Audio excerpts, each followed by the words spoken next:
My name is Nobulumko Mngxekeza, and I will be playing the role of AIDA.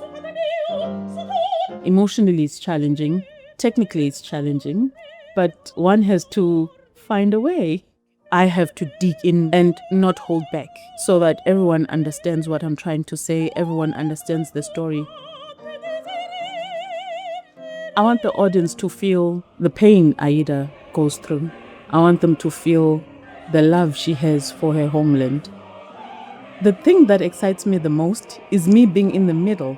I know I have to choose between my partner and my father. I want to see how it's going to work out. One can question himself or herself after, why didn't she do this? Why did she do this? Why not this? Why that? So if you do that, you can come back and watch it again. It's gonna be